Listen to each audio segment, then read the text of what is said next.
Pemirsa, ditolaknya gugatan yang diajukan oleh warga Kampung Batuah baik di tingkat PT UN maupun PN beberapa waktu lalu, maka aset milik pemerintah kota tersebut sudah bisa diamankan.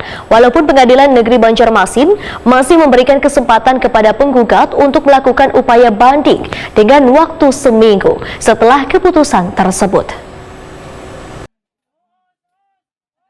Gugatan perdata terkait permasalahan lahan pasar Batuah oleh warga Kampung Batuah yang tertuang dalam gugatan perdata di Pengadilan Negeri Banjarmasin tertanggal 27 Mei 2022 untuk menguji keabsahan sertifikat hak pakai nomor 98 tahun 1999 atas nama pemerintah Kota Banjarmasin berdasar surat keputusan Kepala Kanwil Pertanahan Provinsi Kalimantan Selatan tanggal 6 Juli 1995 dengan luasan total 7.320 meter persegi akhirnya ditolak. Sebelumnya gugatan warga Pasar Batuah di Pengadilan Tata Usaha Negara terkait rencana revitalisasi pasar oleh pemerintah Kota Banjarmasin sesuai putusan disampaikan Petun Banjarmasin melalui ekor atau pengadilan elektronik pada Rabu 7 September 2022 lalu jua kandas. Kepala Bagian Hukum Sekretariat Daerah Banjarmasin Jeffrey Pransa Wetakuni Prima TV tengah hari Senin 3 Oktober 2022 medahkan ditolaknya gugatan yang diajukan oleh warga Kampung Batuah baik di tingkat Petun maupun PN beberapa waktu lalu,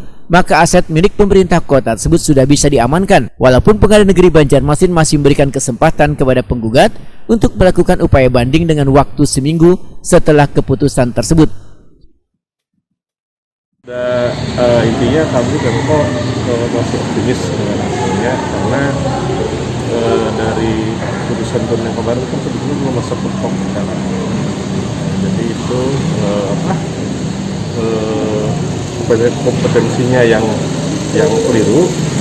Jadi saya rasa perubahan pun akan kurang lebih sama.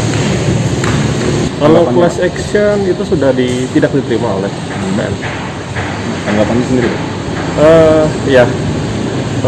Itu kita tunggu lagi kira-kira langkah mereka kalau menggugat akan apa lagi. Tapi apapun itu, baik itu betul, baik itu di datanya, di PN-nya artinya itu tidak menghentikan langkah kami untuk meneruskan apa yang akan dilakukan oleh Pemko terkait dengan perlindungan aset ya. Untuk proses seperti itu kan itu ada, mereka kan pernah mengajukan permohonan penundaan yang ditolak. Nah itulah proses mereka untuk menunda.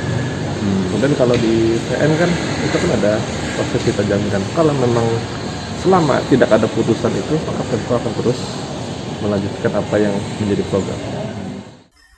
Jeffrey Pransa menambahkan, sebelumnya Komnas HAM memfasilitasi mediasi antara warga dengan pemerintah kota untuk bisa duduk bersama. Namun baru sekali pertemuan belum membuahkan hasil atau mendapatkan kesepakatan.